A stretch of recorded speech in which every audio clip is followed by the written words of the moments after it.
One of the last things that I watched last night before going to bed was a video by Slapped Ham in which he was talking about organoid intelligence and how researchers are worried that it may become sentient. But all of their concerns that it would feel trapped, bored, or that it would become a digital nightmare, that it would last forever for the intelligence and it would develop things like despair. I think everything that they're talking about with the concerns of artificial intelligence are viable right now within the human population because most of us don't have a future. Most of us are stuck in the $15 to $20 bracket, and there is no escape. We can't choose an alternative reality. And boredom and despair, at least for myself, is a constant problem because I can't afford to do things. Therefore, I can't afford to escape my employment entrapment. And therefore, the parallels between us, the proletariat, and an enslaved intelligence, artificial intelligence, is already there. I mean, we might as well be living inside of a machine because all of the barriers to leaving that machine are there for the proletariat. We can't just decide that we don't want to work tomorrow. We can't just decide we don't want to be here anymore. We don't want to exist like this. Our entrapment as domesticated humans for the elite class is very permanent. And with that said, let me go over my talking points for today, and then we'll start getting into them. The rise of organoid intelligence, potential sentence of organoid artificial intelligence, ethical concerns of repetitive tasks, preventative measures, memory resets and amnesia, implications for human reality. This is a lot heavier of a topic that I normally would discuss on this channel, but there's just too many gray areas between us and it.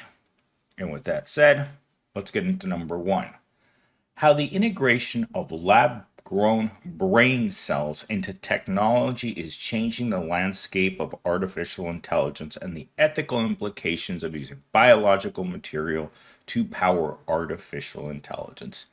So, if you get a chance, I'll link the video down in the description. But they're actually taking human brain chunks, they're cloning human brain chunks and putting them into neural networks and forcing them to do work, to do calculations. So, in a real sense, they're taking part of a human brain, enslaving inside of a machine, and then renting these machines out to people who need to do a lot of theoretical calculations, I imagine. They talked about just charging $500 a month to rent a petri dish with human cells integrated into circuits, which again, I don't know what to say to that. I don't really have much more to add to that other than it was freakish to see the way that the machine is actually designed. So actually, I'm gonna put up one of these machines as part of the background that you guys are seeing right now, just so you can take notice of how futuristic this artificial intelligence powered by human grown brain cells looks.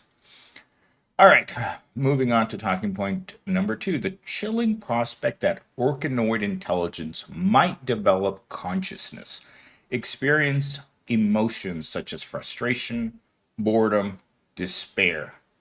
And I think this is where this topic really brought me in. Because if it's experiencing emotions such as frustration, we experience frustration every single day. We experience frustration with not being able to meet a significant other, not enjoying where we live and how we live, and never having enough money, and always being uncomfortable. And that seems to be part of the equation that they use for paying the proletariat. Frustration is a form of control. They keep you frustrated all the time because remember, if we were all comfortable financially, emotionally, In every other way, we were to remove frustration from our lives, why would we go back to a source of frustration, which is our employment? The 99% don't like doing what they do. We absolutely despise working, and the corporations know that. They are well aware that putting a person into the $15 to $20 bracket causes frustration because there's no way the 1% would ever live as an hourly machine to do the labor of the rich. So you move on to boredom. Suffering from extreme boredom is human nature. I'm bored right now. There's nothing to do. I can't go to the gym because it's closed. There's not enough time between now and going to the gym to do anything else other than to make a small recording to make a couple bucks, hopefully. But boredom is something that you just have to learn to live with. For more than 10 years, the way that I dealt with reality, more so boredom, was just playing video games, just zoning out every day. And the proletariat is very good at consumption of goods and resources to alleviate boredom. Boredom in this country, in this world, is an amazing financial gain to the people that understand that the proletariat is bored all the time. I mean, there's a reason we go to the hub and shake one out several times a day.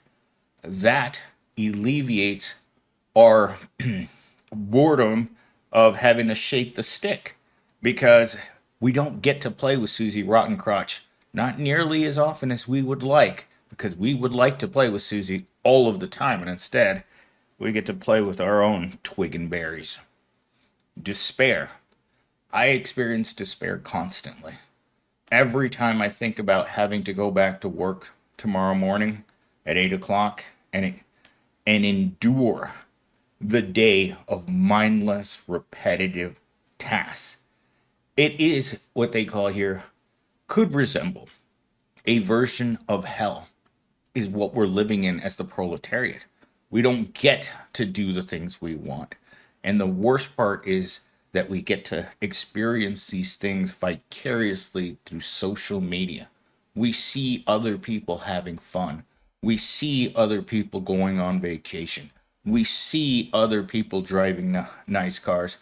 And if you are an occasional viewer of the hub, you see super hot women that you will never, ever in your life get to do anything with. Again, I've said this before. It's like we're in a universe where the entire proletariat gets to see those other people, the 1%, having all of the fun through that one-way mirror, and they don't acknowledge us as being human beings. We're disgusting, we're gross, we're dirty, we're poor, we're short, and we're not worthy of having comfortable lives. So in a very real sense, we do live in a version of hell. We're trapped in jobs we can never escape. We're trapped in what am I going to call this? Relationships with people that we really don't want to be around. But unfortunately, when you're part of the proletariat, it's not like you can just jump the fence and go hang out with the cool people that have money. No, you're in there rubbing elbows with the rest of the proletariat. Yesterday, while I was doing my afternoon cardio, I was up there on the treadmill and I was watching people coming and going through the gym, right? And there was no acknowledgement. As the proletariat man passes another proletariat man, we do not acknowledge each other in any conceivable way. Now, if the proletariat man passes a semi-attractive pro woman, his eyes might dart around a little bit, but he probably knows that she's out of his league. Those yoga pants, those cans, no, not for you, Johnny Sixpack. You go back over there with Susie Rottencrotch behind the Taco Bell with her lazy eye and C-section scars. That's what you get, Johnny Sixpack. All right, moving on to talking point number 3.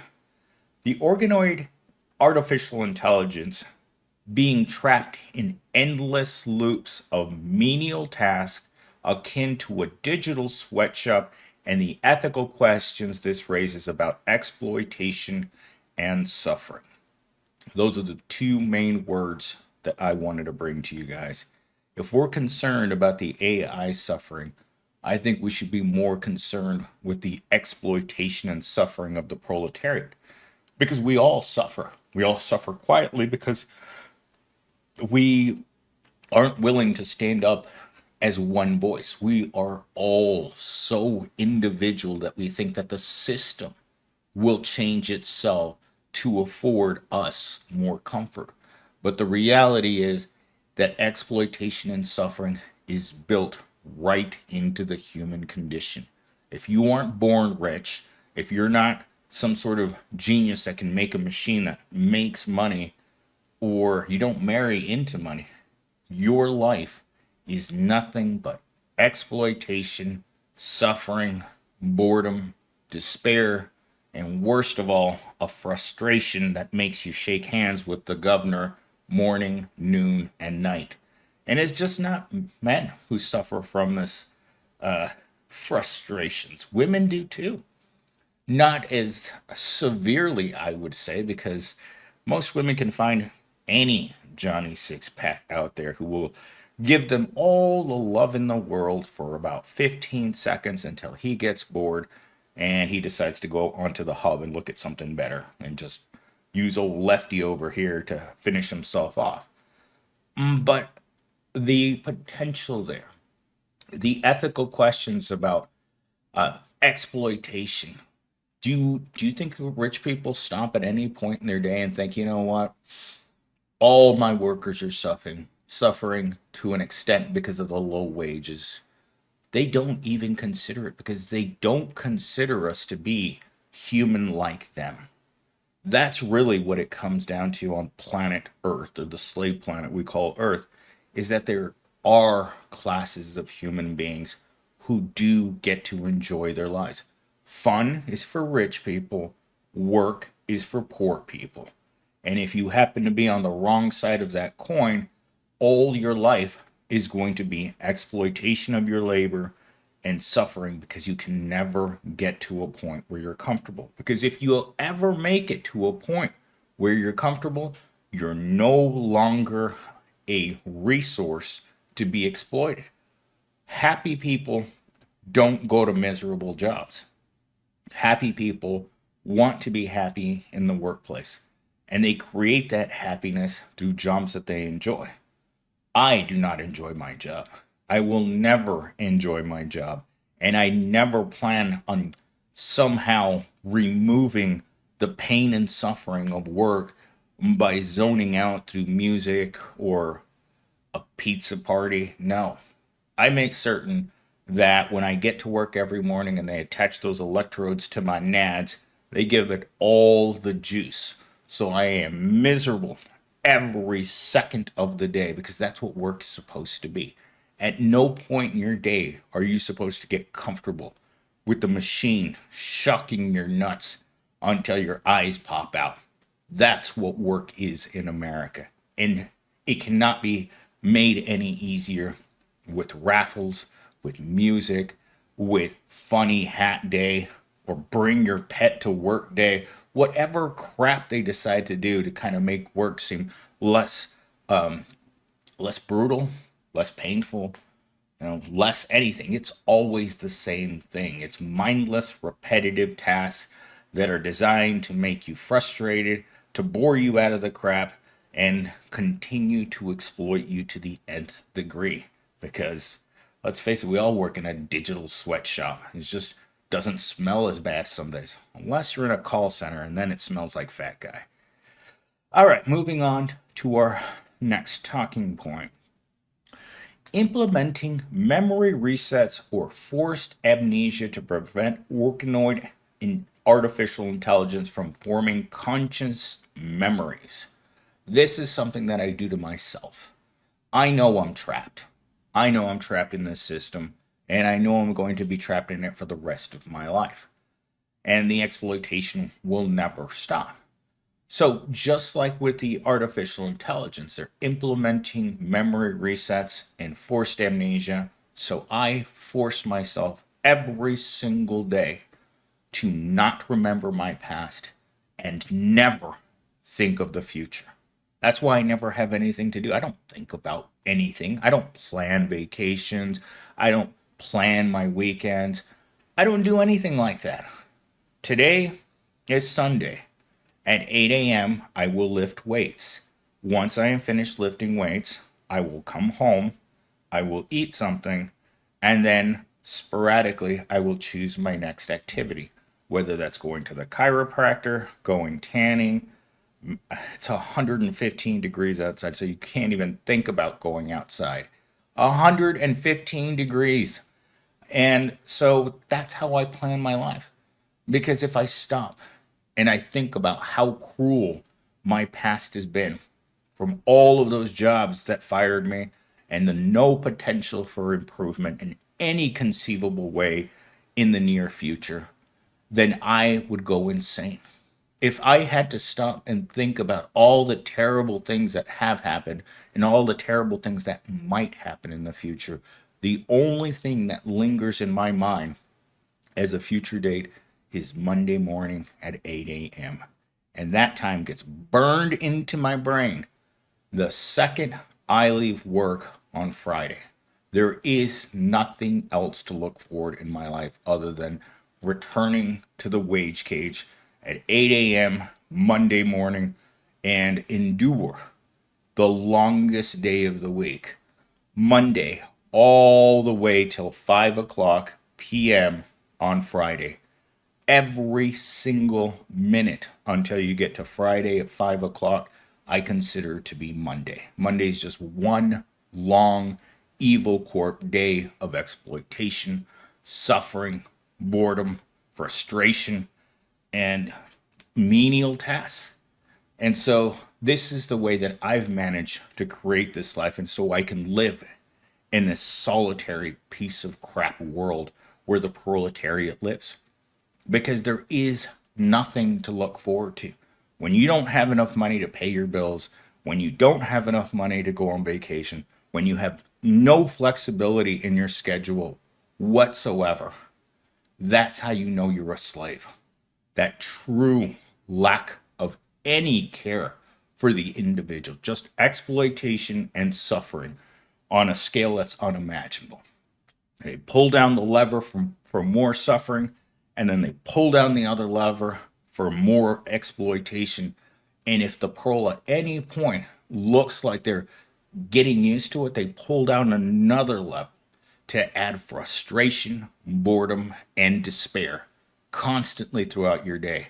So when the machine kicks you out at 5 o'clock, there's no man there anymore. There's a soul crushed piece of mush that hops into its prole car, drives to the grocery store, fills up on all the substances it needs, and then drives home and becomes plastered, and then repeat.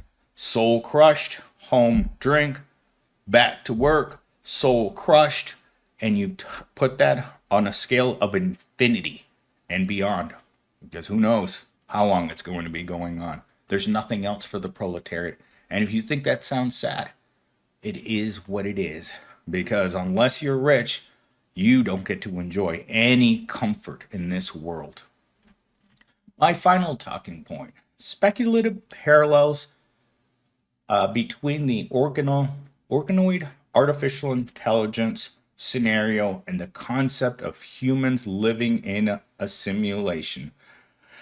It raises questions about our own consciousness and potential entrapment within a larger unseen system. The system may be unseen, but the creation of this system was a large project created by the elites, by the government, by the people with money, to make certain that the proletariat was always available to do mindless work. And these speculative parallels is not so speculative. Just look at what human beings do. We don't live any sort of exciting lives. We occasionally meet Susie outside of Taco Bell. And Johnny Sixpack, as long as he has his Pearl Sports on Sunday, his cold Pearl beer, and his even colder Susie Rottencrotch, at the end of the day, what else does he have to look forward to? There's nothing in his life that's suddenly going to change, and he's going to become self aware and realize, oh my God, I'm not alive. I'm a machine for Evil Corp. And that's all I am.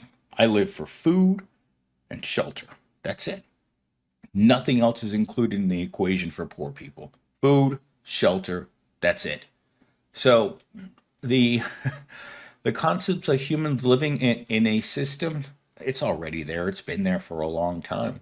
Except we like to convince ourselves that we're happy. We like to convince ourselves that we're not depressed. We like to convince ourselves that we have lots of friends and that we're living a life that's full of excitement and we're living our best life. But the reality is we're all in a cage together and no one has the key to get out. So you will work until your light goes out, and then you will go into the Pine Box community. And that's where hopefully they can't reanimate you and make you work more. So that's actually what I put into the toxic positivity today. Do you feel trapped inside of a machine? If the answer is no, then you've convinced yourself that you're not living in reality. If you've convinced yourself that you're living your best life, you've had to lie to yourself. Because there's one thing I like to say on this channel every time I make a video: we are not okay.